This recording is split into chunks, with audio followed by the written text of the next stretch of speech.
You're listening to Expertly Said, a podcast on the art and impact of communication. I'm Kristen Sweeney, founder and CEO of Every Little Word. My guest today is Steve Woodruff, president of Clarity Fuel, Inc. Steve is known as the king of clarity after spending 45 years in the business world seeking to communicate effectively in every type of role across sales, marketing, presenting, training, blogging, authoring, and more. He's convinced that there's no skill more vital for any professional than clear and concise communication. Steve has been a solopreneur for 20 years and is the author of 2 books, Clarity Wins and The Point. Steve lives in the Nashville area with his bride of 44 years, and they have 5 grown sons and 3 adorable grandchildren. Steve, welcome to the show. Thanks so much for having me, Kristen. It's a pleasure to talk with you. I'm really looking forward to this conversation. Could it be more in the bullseye of communication about communication? So we were joking before the show, same with your emphasis on concise communication. We'll see if this is the shortest podcast episode we've ever recorded. But if so, I have no doubt it will still be value-packed. So we've heard a bit about you from your bio, but can you share a little bit more about what that journey has looked like? How did you get into communications, and how did you end up getting into business for yourself? Well, none of it was intentional. I grew up as a kid as a space nerd. I just loved all things science fiction, outer space, fascinated with that. I wore out the science fiction section of the neighborhood library. And I thought I'd like to become an astronaut, actually, initially, but my bad eyes took care of that. You had to have 20/20 vision back then to move into piloting and astronauts. So I figured I'd settle for being an astronomer. I bought a telescope when I was a teen, and I just absolutely loved looking out at stuff. Well, that dream crashed in my freshman year of college when I ran into physics and calculus. And it turns out that all my romantic dreams about space, astronomy is 99% math, and I just don't like formulas. I don't like math. It turns out I like ideas and words. And I remember an instance back in my teens sitting in front of the TV. It was a moving company. They had this ad, and they had a really dumb jingle. And I thought, that's really bad.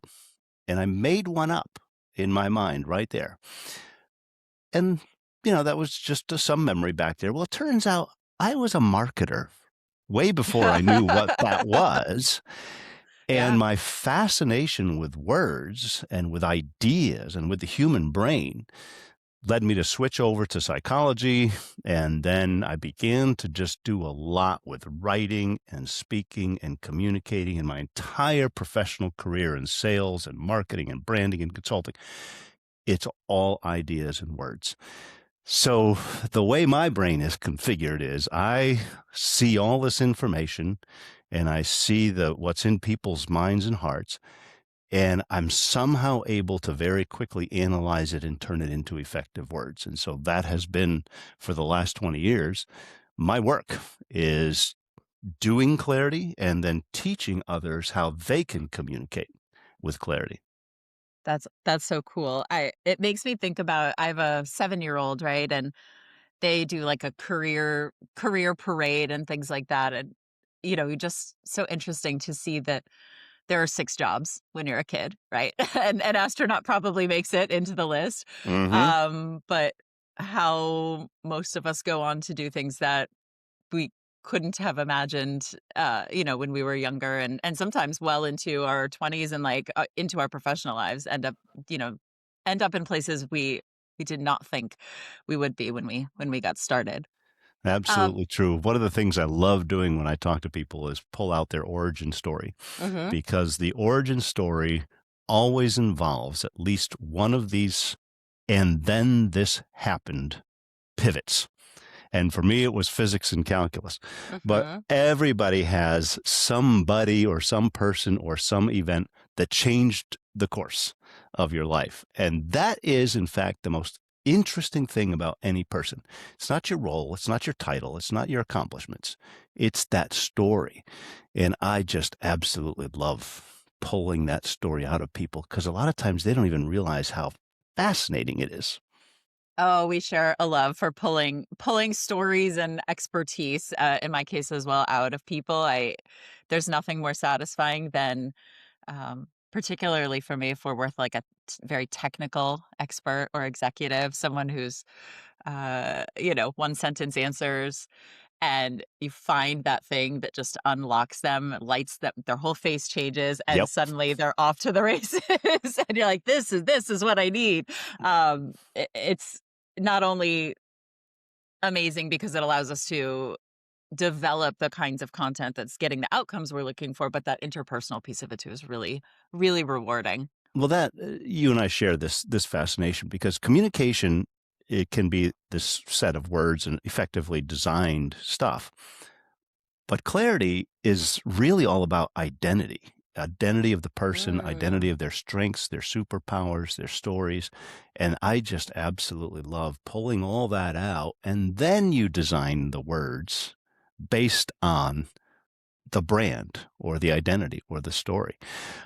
So words can exist all by themselves, but when you're dealing with a company or a person's identity, that's the really cool thing because, as you said, once you give them the words to understand themselves, that's when their eyes light up. And that's what leads to their confidence. Sometimes you just need somebody to tell you who you are. And then you go, oh, no wonder I'm great at that. No wonder I hated that job, but I loved this boss. No wonder. And everything starts to make sense. That's the most gratifying thing for me of Yeah. my work. So how did clarity become the thing for you? How is it that idea that you latched onto and developed and built out?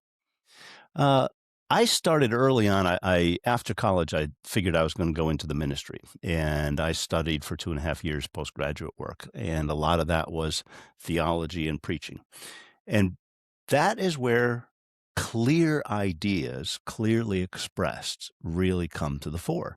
So very early on, I wasn't calling it clarity. I was just looking at how do you communicate in a way that, grabs people's attention and plants ideas in their minds.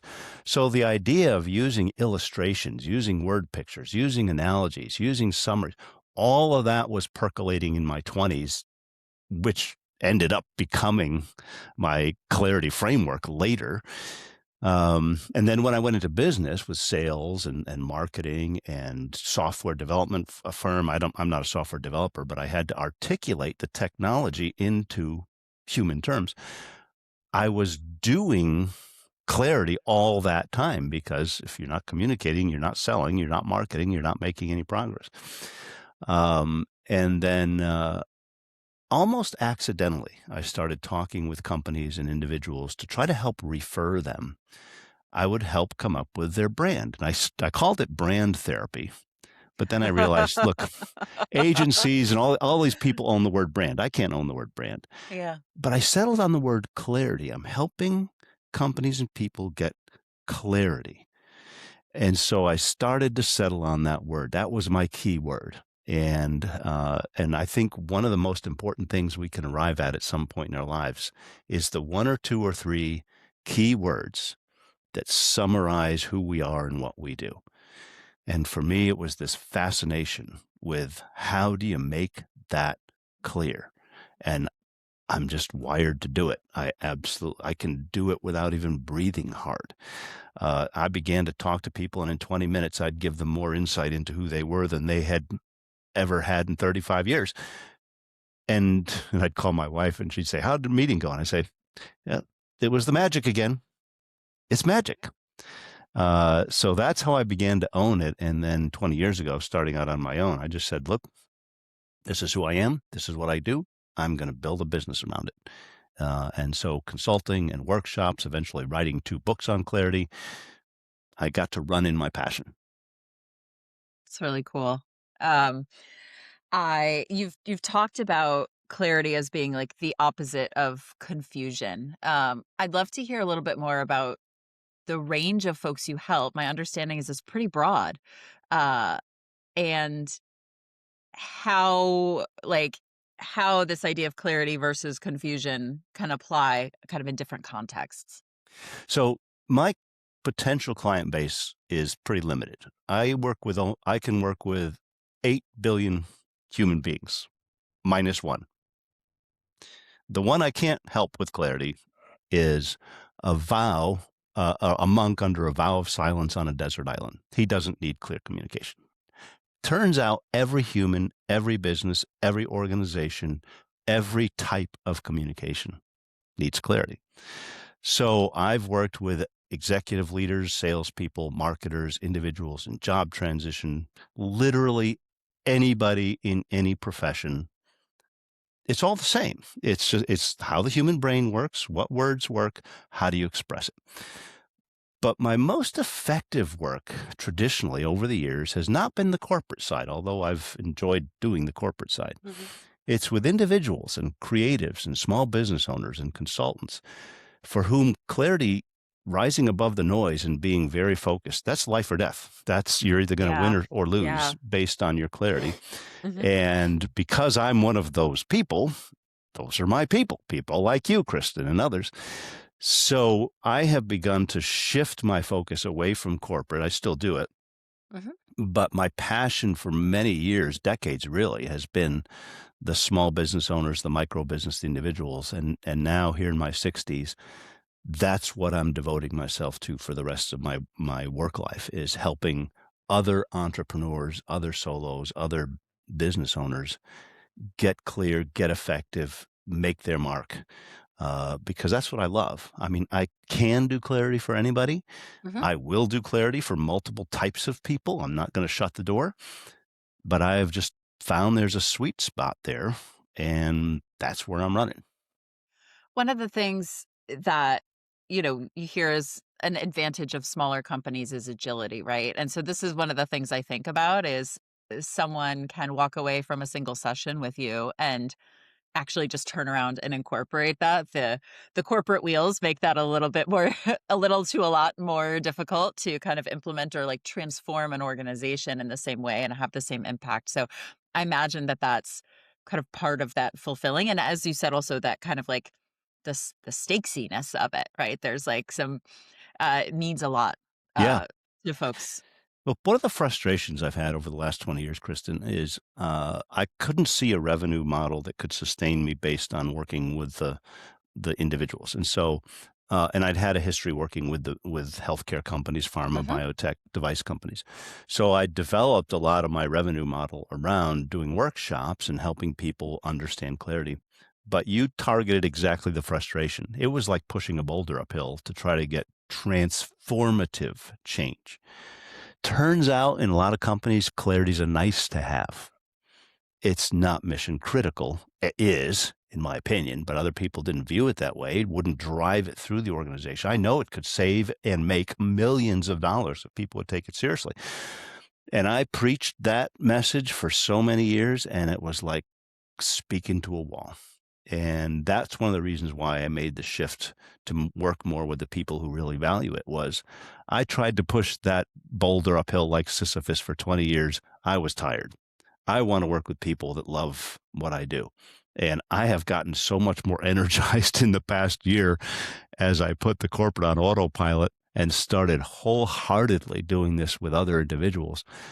It's been a blast. I had somebody who saw me a year ago and then saw me again recently this year. She said, "You're aging backwards. You look younger." I said, I feel younger.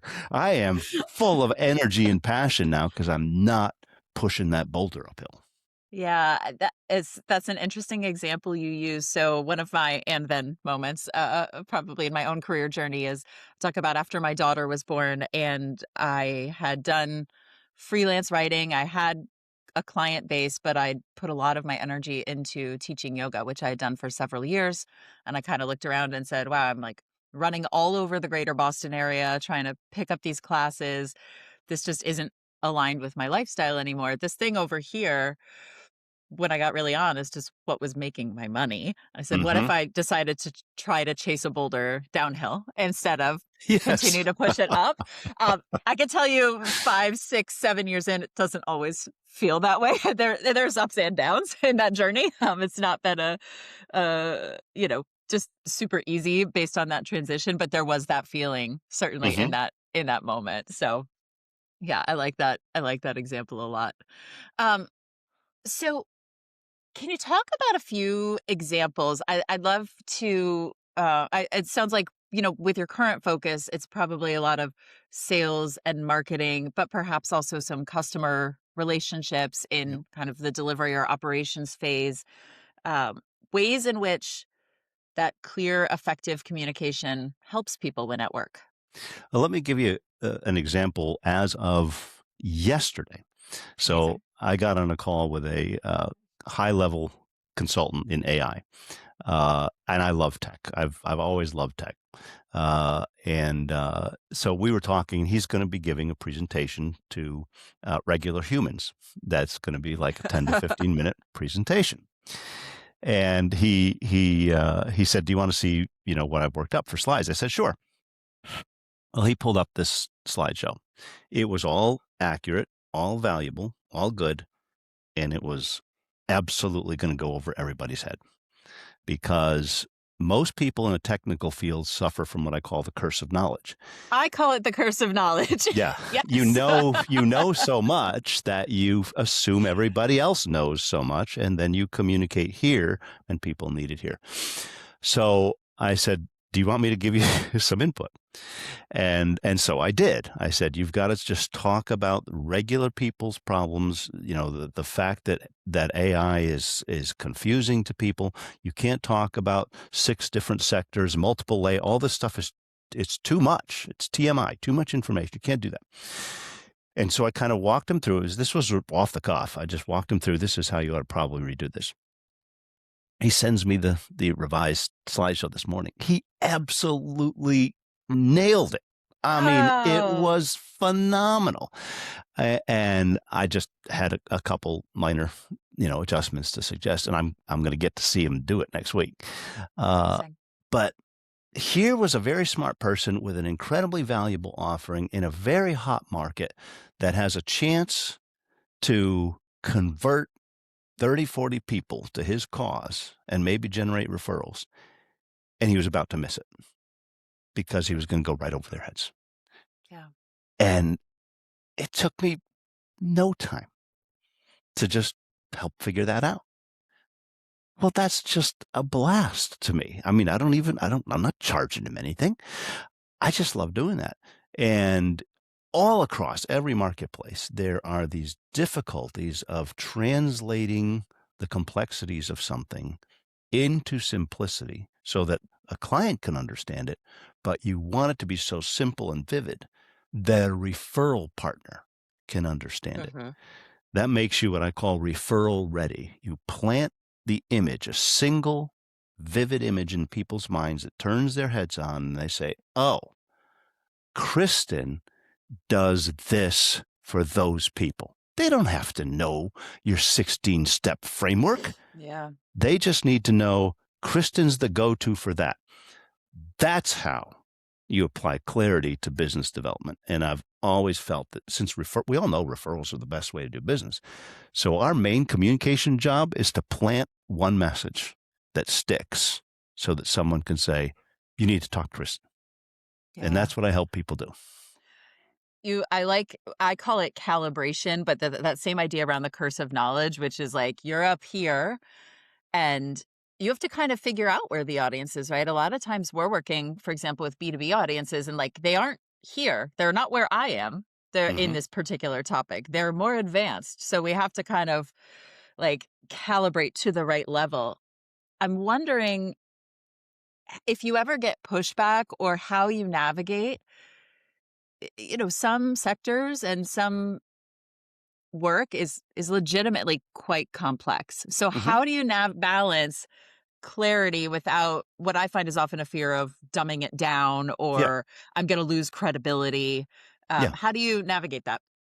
I say you have to dumb it down, period. Doesn't matter. Okay. Okay. And depending. All right. So if you're talking to your tribe, the people that are at that curse of knowledge level with you, you can be complex. You can do Hmm. that. It's okay. They're going to get it. They're going to know the acronyms. They're going to know the principles. You can do that. But if you're communicating to a regular person, which is the vast majority of who we communicate to, you must take those complex concepts and boil them down into simple word pictures, into simple stories, and into basic core summaries. Otherwise, there is no way people can walk away with a knowledge of what you're doing. So you have to calibrate your message according to what are you doing. You don't dumb it down for the people that know your stuff. If you're speaking to an AI developers conference, all right, go crazy with all your complexities because everybody's geeking out on it. But if you want referrals from regular humans, you got to speak at a regular human level. And part of the role I play, and this is fun, I get a lot of stuff at a broad level and at a pretty high level. I'm not an expert in any particular one, but I can wear two hats. I can be a pretty smart person that gets you, and then I can be your neighbor that needs to understand this at this level. And I can play both those roles simultaneously and help you calibrate your message so that it works in both areas. And that's a blast. And that's just a skill. Not everybody has that skill. Most people don't. They think and speak at one level. I was at a meeting, a virtual meeting recently where somebody ran off at the mouth for 15 minutes. It was like a TMI overload of jargon and terms. And I was watching all these people. There's no way any of them absorbed a thing because it was like being hit by a bulldozer. Maybe whatever this person did was valuable. Lost the opportunity. Yeah. Well, the idea that's coming up for me is that quote around like, if you can't explain it simply, you don't understand it. And that's sometimes the pushback, right? Of being able to articulate in plain language. The other thing I think you're describing is empathy. Really, really, this has come up for me a few times in conversations recently of just really being able to envision yourself when you're creating a message. And for us, it's a lot of written content, right? It's like, okay, put yourself in the shoes of that person sitting in front of their desk. That email hits their inbox. It's one of 100 emails. Your acronyms, like if it's not the thing they do all day, every day, just think about where their brain is when they're probably taking this in. How can you make it easier for them? Somebody shared the quote with me, and I've never forgotten it. It said, to be unclear is to be unkind. Clarity is kindness. If I'm making you work hard to understand me, I'm not helping you at all. Yeah. I'm making your life harder. I'm confusing you. I'm making you work. So clarity is not just some nice abstraction. It's being empathetic and kind to people so that if they get my email, they should be able to look at it and say, I know why this is important. I know what Steve wants. Boom. And I teach people, how do you compose an email to be brain friendly? And part of this is you do not want to overwhelm the already overwhelmed human brain. And I talk a lot about brain science in my books because the principles of clarity are all built on brain science. The brain has an operating system. It wants simplicity, vividness, and relevance right off the bat. And if you don't give me that in the first 15 to 60 seconds, guess what I'm going to do? I'm going here to my phone. I got a million other alternatives. Yeah. If you're boring and confusing me or not showing me why I should care, I'm out. Yeah. Think about the lost opportunity if you're speaking in front of 500 people and you don't get to the point. Yeah. Wow. So interesting question. I think a lot of folks who deal in words are often trying to kind of combat maybe legacy models or legacy thinking around the idea that like more words equals more dollars or more value. And I think it's honestly not just folks like us who own our own businesses, but in-house too. The idea that you're sort of measured or valued based on output. Mm-hmm. How do you concisely and clearly, how have you dealt with that challenge, and how do you deal with it when you're talking to folks and getting them to understand the value that actually maybe less is more? A lot of times you have to put something in front of people that stops them in their tracks. So I say, listen, less is more. More is not more. More is more confusion. Less is more. And then I use this illustration. Don't give people a haystack. Give them the needle. You want to get right to the point fast so that they know what's important. My job as a communicator is to do the work, to say, here's what matters to you, not to just dump a bunch of stuff on you and say, see, I gave you a 55-page white paper. Now I've communicated. No, all I've done is dump a white paper on you. I haven't communicated anything. So there has to be this shift of exactly what you said. More is better, to say, nope, less is better. And there are many quotes, and one of them, like what Einstein said about, if you can't explain it to, a sixth grader, you don't know it yourself. So I have no problem proving that point. But distillation, that's the real art. Anybody can blab. Distilling, summarizing, turning things into forms that really turn the brain on, that's the art of communication. And TMI, too much information, is the worst enemy of clarity. Yeah, I love that. I love that.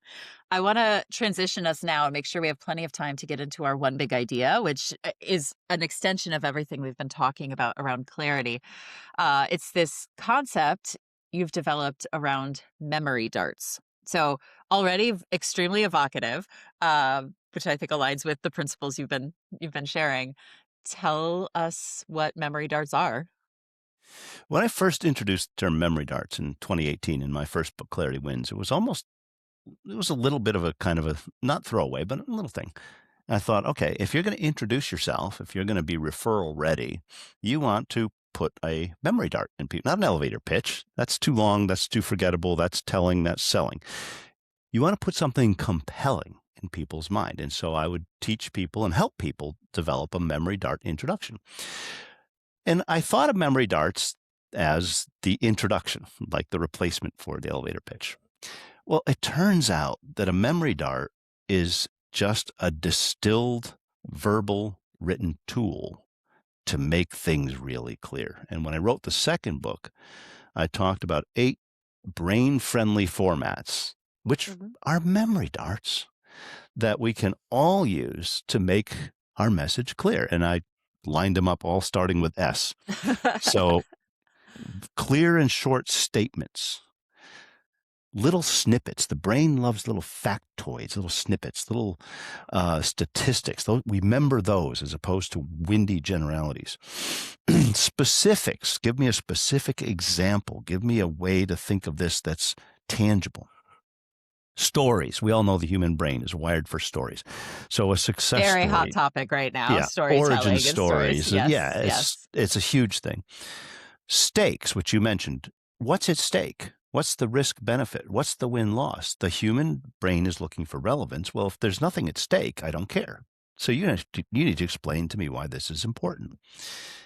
Symbolic language, which is one of my favorites, analogies, metaphors, word pictures. Kristen is the Mercedes of copywriters or something along those lines, where I'm going to summarize a whole bunch of information into an existing picture in your mind, and I'm going to hijack it and hook it so that it turns the light on instead of, a one-pager full of nonsense. Side by sides, comparison and contrast. If we say, this is like this, but not like this, we're again using existing memory bits and we're hooking our message into it. People do this all the time. And then summaries, making a quick hit summary that people can look at, glance at, and go, okay, I got it. Turns out we've been doing this for every generation of human life for thousands of years. This is how every great communicator has operated.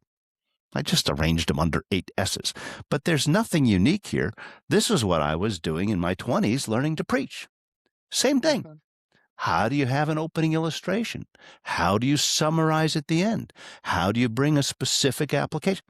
It's all just human, brain-friendly communication. That's all it is.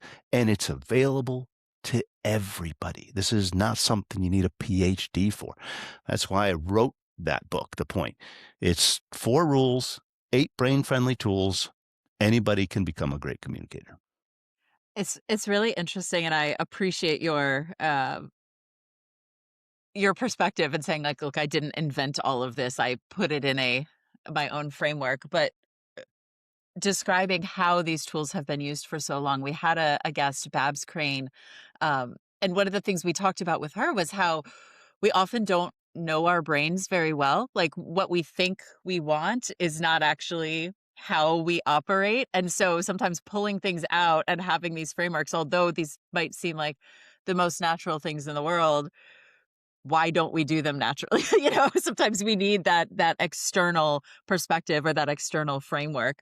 Um, can you share a little bit about your process or how folks maybe can think about developing memory darts and what are the obstacles? I imagine it's that too much information um, that So kind memory of get in the darts, way. yeah, it's not everybody is creative. Okay, not everybody thinks the way maybe you or I think. I think in terms of pictures. I think in terms of how do you change this to that. Actually, probably most people don't. Most people are a lot more just concrete, cut and dried, or whatever. And I recognize that. So part of what I do is when I consult with individuals or companies, I help them develop memory darts. But we now have these AI tools, and they're phenomenal. And you can take a bunch of stuff and plug it into an AI engine and say, give me a great analogy, give me a great summary, give me a simple statement. And I do this all the time. This is how I actually found real value in AI. And then I had an agency talk to me about we can develop a custom AI with all your writings, which is my Steve bot. So it has my books, it has all my stuff in it. And Steve bot knows how to speak in memory darts. And so I use Steve bot. I'll do an interview with someone on Zoom, and then I'll upload their LinkedIn, their website, all the interview, and I'll say, give me, and it'll give me like 8 pages of output. I'll just prompt it what I want. And in 1 minute, it will do the work that it would have taken me 6 hours to do on my own. It's shocking. Yeah. And it speaks me. It's me. Yeah. Now I edit it and I work it and make sure it's right. But it's got all the genius of a Chat GPT engine behind it, plus all my perspectives. And this year I'll be launching this is a private version. I'll be launching a public version where people can actually tap into sort of Steve bot on demand to feed their stuff in and get back memory darts. Because I'm one person. How am I going to scale that? Well, Steve bot lets me scale it. Yeah. So I recognize that for many people, this is not something easy to do. You can learn some of these skills, but I think with AI, the ability to craft distilled, concise, and vivid communication, it makes it way more accessible for everybody. Yeah, that's so interesting. And what I'm thinking about, and I'll be honest, kind of sharing some of my own experience as a business owner, but also what I've seen with clients, especially our smaller clients, is that part of the reason I suspect that tool's been so effective for you is that you've had a lot of consistency, right? The books still feel relevant today. They're still the same concepts they were well developed to begin with and you've stuck with them. I'm sure your thinking has evolved in some ways, but Yep. sometimes um, we're looking at organizations that kind of changing their mind rapidly, or maybe they didn't have that clarity kind of going in. And so the corpus of their existing work isn't necessarily reflective of who they think they are or where they want to go. And I wonder Correct. how you navigate that with folks with it's like, here's how I talk about who I am today, but actually they're probably struggling. Like many are probably struggling, right? They're Yep. like, I'm not effective with sales. So maybe the way I'm talking about myself isn't really the true value I provide. That was a lot, but Yes. could you I I do know you I know know where I'm heading? I'm not being I very know where you're clear. going. Yep. So I look at clarity at 2 levels. The one that we've kind of talked about up until now has been what I call the epiphany level. You sit down and you arrive at core clarity. The core principles, brand statements, identity, messages. However, clarity is also a journey. And some of those core things will evolve and change over time. And then a lot of the materials that a person or a company have developed need a clarity makeover. So this is something I also work with clients on a sort of an ongoing or retained basis. Okay, now we've arrived at the core.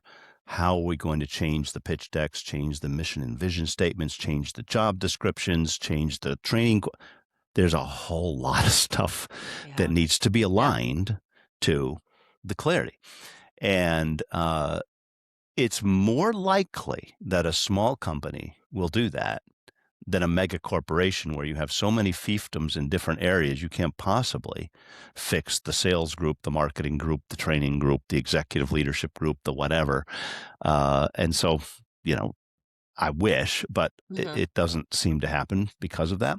And that's another reason why I work with smaller companies, with the people that can actually call those shots and say, we're going to change our mission and vision statement this week, Yes. because what we've got now is jargon, forgettable, and not even aligned with where we're going. Yeah. That's what I want to work with, is people who are ready to say, we're going to turn this ship, and it's a sailboat. It's not a massive barge that requires, 5 weeks to turn the wheel. Hmm. So clarity is ongoing. And I myself have had to continually evolve my message and my approach, as I've discussed with you earlier. Yeah, I was absolutely. doing so much with corporate. I had a certain set of messages, a certain approach, a certain website, all that. And I've been on a kind of a 1 year remakeover of who I am and what I'm doing. It's coming back to a core that was always there, but it's now changing that message to be, this is basically what I'm doing now. Uh, and that's just, it's not a one and done. It requires tweaking, editing, and new perspective and new insight. Yeah.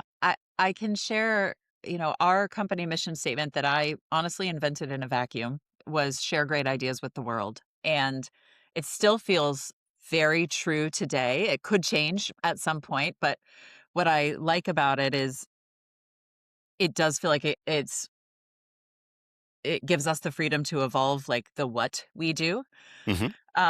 But I can say that like when I deliver that in a pitch or talk about it, there is something extremely grounding about it Hmm. and being like, this, this still is true. I'm testing messaging all the time. We're doing all sorts of other experimentation. We're looking at different sectors and, all sorts of things, right? We're a young business and we're running a lot of experiments and investing in different areas. But that core kernel that still holds true is like personally even just very grounding, and I think very grounding for the business. Hmm.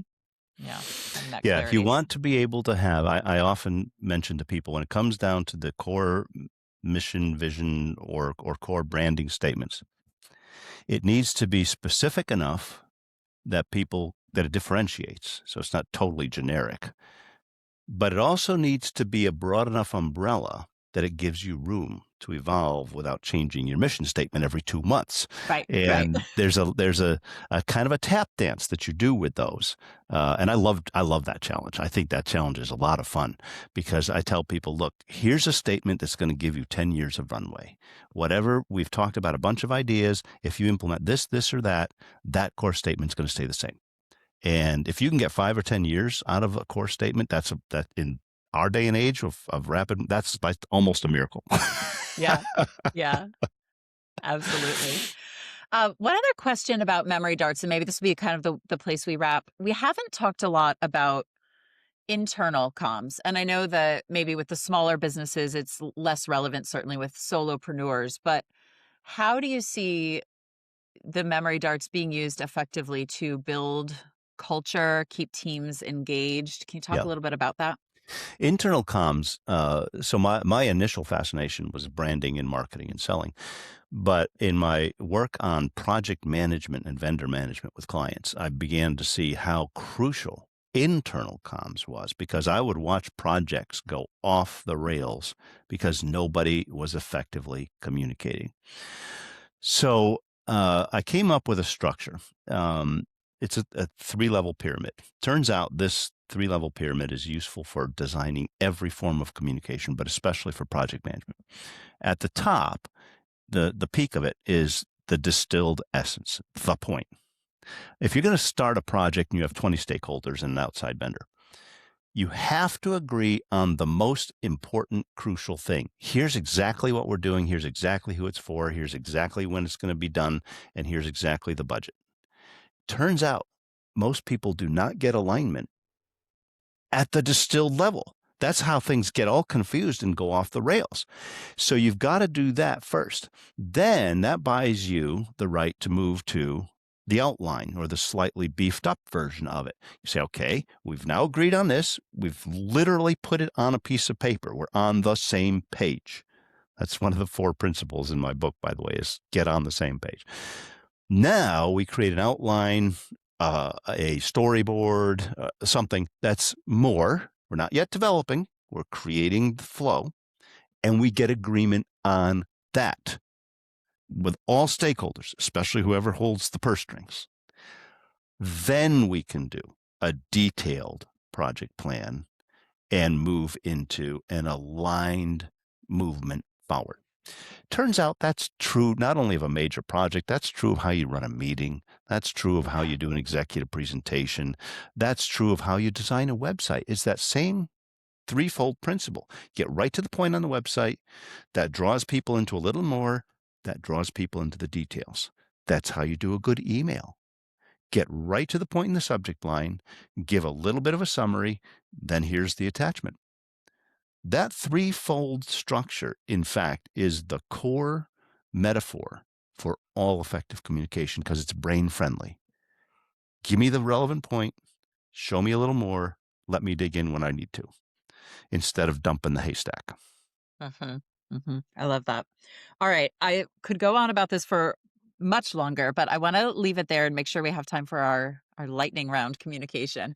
So this section is called The Last Word. Every guest gets the same 5 questions, so go with your gut on these. Are you ready, Steve? I think I'm ready. Question 1, what's your favorite word to say out loud? My favorite word has always been discombobulation. I love that word. I've always loved that word. And some years ago, I just had this random thought. You know what? Discombobulation has a prefix, dis. That means there must be a word called combobulation. So I looked it up, and of course there was. Discombobulation is disorder. Combobulation is putting everything in order. And I looked at that word, and I turned to my wife, Sandy, and I said, Sandy, you're a combobulator. It's the key word that explains how she operates in all realms. Personal, professional, she puts everything in order. She's an organizer. And so I branded my wife. But it's the principle of if you can arrive at your key words that explain exactly who you are as a company or an individual, it makes everything so much simpler. Now I don't have to confuse myself with, I know what I am. For me, it was the word consultant. I arrived at the word consultant. It completely explained who Steve Woodruff is. I had imposter syndrome trying to be a salesperson, trying to be a manager, trying to be whatever, all imposter. As soon as I said, I'm a consultant, I'm going to be a consultant, I arrived there. So it was very funny that discombobulation did that. And there's one minor airport in the U.S., Milwaukee, that when you get off the plane, get your luggage, they have a sign that says recombobulation area. Steve, this is where you put all your stuff together. A few episodes ago chose recombobulate as his number 1 word and referenced this airport. Mitchell Field in Milwaukee. It's my favorite airport sign of everything. Oh my gosh, recombobulation now I know exactly what Keith Furman was talking about. Yes. Great minds. I'll have to introduce the 2 of you. That's a riot. Shared love of combobulating. That's awesome. All right. Question 2. What's a word you know from reading, but you're not quite sure how to pronounce it out loud? You know, you shared this with me, and I can't think of one. I've tried to think of one, and I just don't have one. Probably in a couple days, I'll be on a walk, and all of a sudden it'll pop in. But I can't think of a word for that. So I'm going to have to take a pass All on right, that you're gonna one. have to take a pass. That's okay.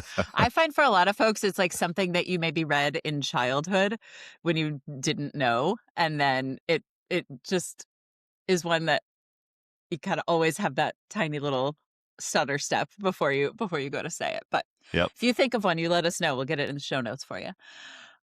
What's one phrase or saying you wish could be retired for good? The word leverage. Now, Oh, okay. I hate jargon. I am absolute enemy of jargon. And so there's a whole lot of jargon words that I despise. But one of the primary ones that people kept using and abusing over and over and over again was leverage, leverage. Just say use, for crying out loud. You're using it. And then closely related is the word solutions. So people will name their company or their offerings, blah, blah, blah, solutions, because it sounds expensive. It sounds cool. It sounds leading edge. It means nothing. It absolutely means nothing.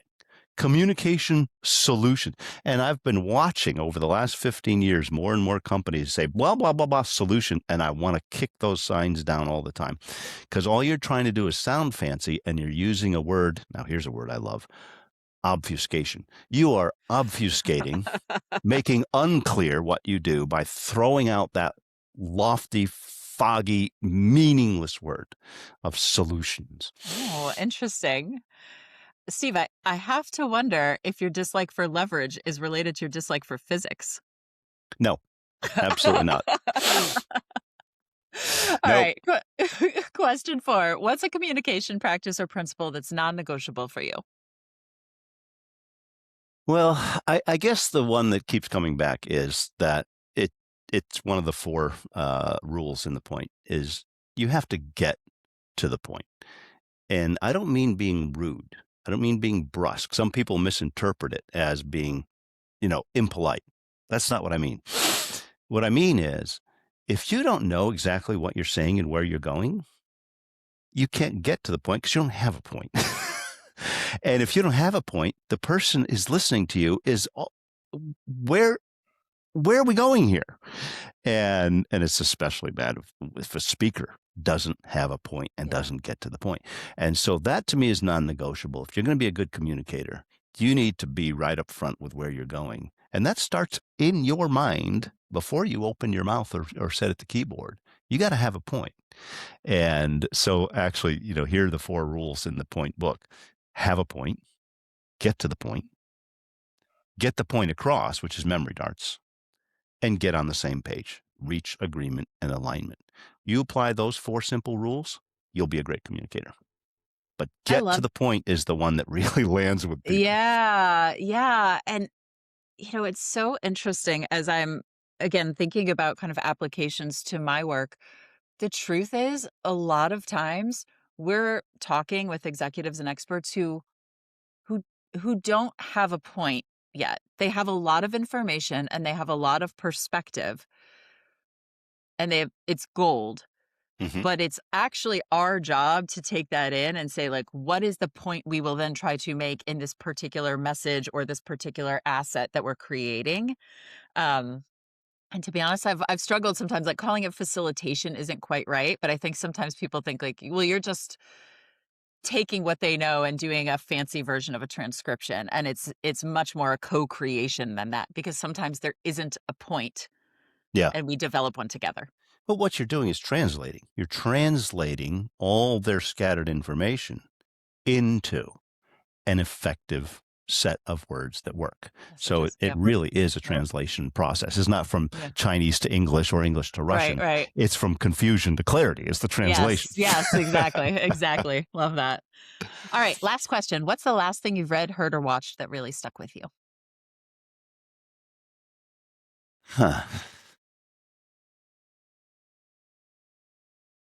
The last thing was a few days ago, an unexpected phone call with somebody I'd just met.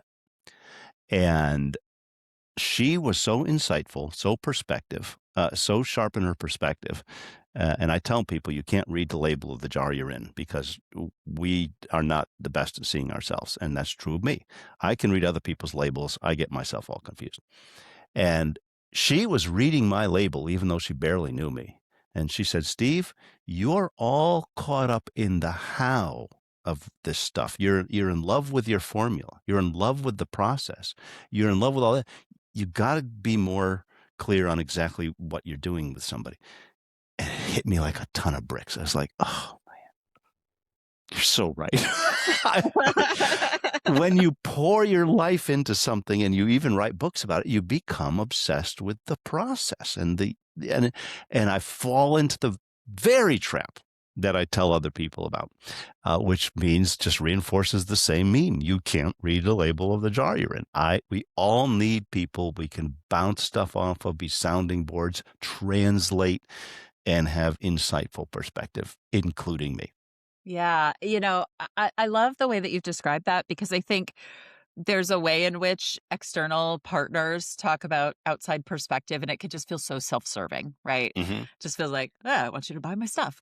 But when you pair that with the vulnerability of, I'm not very good at this for myself. It's very difficult to do for myself. It just gives it the kind of credibility on it, Mm-hmm. honestly, that that outside perspective is important. And Crucial. whether it's talking about not being that peer level expert in a field or not being fully a team member of the business, really valuable, and it is so hard to do it for yourself. I'm part of a mastermind of about 10 guys, and for 2 years we've been in this. It was those guys that convinced me that memory darts are the most crucial thing that I've ever put together. I didn't think so. Yeah. They were the ones that gave the perspective that said, look, that's your crucial message is the memory darts. I wasn't seeing it. They saw it. And they finally convinced me, oh, you know what, for crying out loud, you're right. And it changed the way I've done everything since then. That's awesome. Steve, that wraps up our lightning round, and that wraps up this fantastic episode of Expertly Said. Before we go, I want to give our listeners an opportunity. If they want to connect with you, learn more about you, what are the best place or places for them to find you? I'm easily found on LinkedIn. So if you go to LinkedIn, look up Steve Woodruff, and you see some guy, promoting himself with a presumptuous title like King of Clarity. Yeah, that's me. Or if you want to go to my website, it's stevewoodruff.com. And those are the easiest places to find me. Perfect. Thank you so much for joining me today. Really appreciate you being here. Oh, it's been a pleasure, Kristen. It's always nice to speak with someone who gets the kind of thing that we do. Just keep hyping each other up about it. Right, exactly. All right. Thanks, Steve. That's it for this episode of Expertly Said, produced by Every Little Word. If you liked what you heard, please support us by subscribing, sharing the episode with a colleague, or leaving a review. If you want to connect, you can find me on LinkedIn. Just search Kristen Sweeney. And if you'd like more insights on communication and content, subscribe to our newsletter using the link in the show description. Thanks for listening. Talk soon.